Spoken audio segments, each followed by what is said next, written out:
যতই অসুস্থ থাকি না কেন রান্না করতে আমার অনেক বেশি ভালো লাগে। এতটা অসুস্থ শরীর নিয়েও সবার জন্য ইফতার বানানো, রান্না বান্না করা সব কিছুই করলাম নিজ হাতে। আসসালামু আলাইকুম এভরিওয়ান, সবাই কেমন আছেন? আলহামদুলিল্লাহ, আল্লাহর রহমতে আমরা অনেক ভালো আছি। ওয়েলকাম জানাচ্ছি সবাইকে আজকের নতুন একটি ভিডিওতে। হঠাৎ করে আমার শরীরটা অনেক বেশি খারাপ হয়ে যায়, এই জন্য ডক্টর দেখাই। ডক্টর দেখানোর পরে আমাকে 2টা করে ইঞ্জেকশন দেওয়ার জন্য বলে। 12 ঘন্টা পর পর 2টা করে আমাকে ইঞ্জেকশন নিতে হবে। আর এই তো খুব সকালে ঘুম থেকে উঠে এখন আমি চলে যাব ইঞ্জেকশন নেওয়ার জন্য। আমার বাসার কাছেই একটা ফার্মাসি থেকেই নিব। এজন্যই তো রেডি হয়ে এখন আন্টির সাথে বের হয়ে যাব। আর আমার এই জার্নিতে আমার আম্মু আমার পাশে নেই তো কী হয়েছে, আমার মায়ের মতো আন্টি আমার পাশে আছে অলওয়েজ। তো আন্টি থাকাতে আমার অনেক অনেক বেশি সাহস থাকে। আর এই তো বাসায় এসে শুনতে পেলাম যে বাসায় মেহমান আসতেছে। কাজিন কল দিয়ে বলল যে যেহেতু তোমার শরীর খারাপ, তোমাকে দেখতে আসতেছি আমরা সবাই। তো সবাই যেহেতু আসতেছে, এমনকি ওদের সাথে বাচ্চাও আছে, তাই তাড়াহুড়া করে ভাবলাম যে একটা চিকেন নুডলস করে ফেলি। যেহেতু রোজা, তাহলে সবাই তো রোজা রেখেছে, অবশ্য বাচ্চারা তো আর রোজা রাখেনি। তো বাচ্চাদের জন্য তো চিকেন নুডলস করার জন্য যা যা লাগবে আমি সব কিছু রেডি করে নিয়েছি।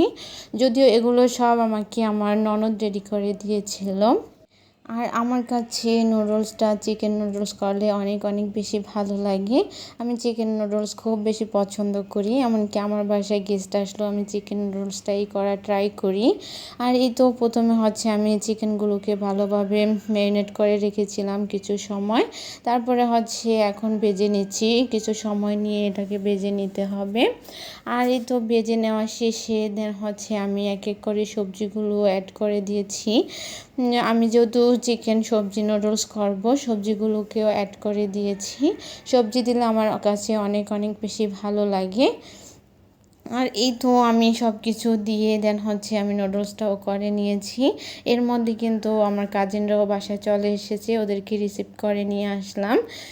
আর এই তো বিকালবেলা আমি তো ইফতার বানাবো, ইফতারের জন্য সব কিছু রেডি করে নিয়েছি। ইফতার বানাচ্ছিলাম। যতই অসুস্থ থাকি না কেন আমার নিজ হাতে রান্না করতে অনেক বেশি ভালো লাগে। আজ সাহেব তো বলেছিল যে অফিস থেকে আসার সময় আমি ইফতার বাইরে থেকে নিয়ে আসবো, বাট আমার কাছে ভালো লাগেনি। আমার মনে হচ্ছিল যে আমার বোনদেরকে আমি আমার নিজ হাতে রান্না করে খাওয়াবো।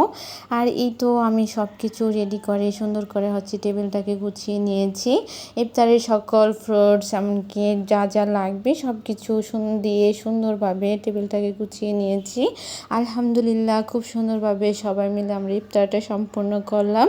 সব সময় তো আমরা দুজন ইফতার করি, মনে হচ্ছিল এবারে রমজানটা একটু অন্যরকম যাচ্ছে। সবাই মিলে ইফতার করতে সত্যি অনেক অনেক বেশি ভালো লেগেছিল। পরবর্তীতে কি করলাম সব কিছুই শেয়ার করবো নেক্সট কোনো ভিডিওতে। সবাই ভালো থাকবেন, আল্লাহ হাফিজ, থ্যাংকস ফর ওয়াচিং।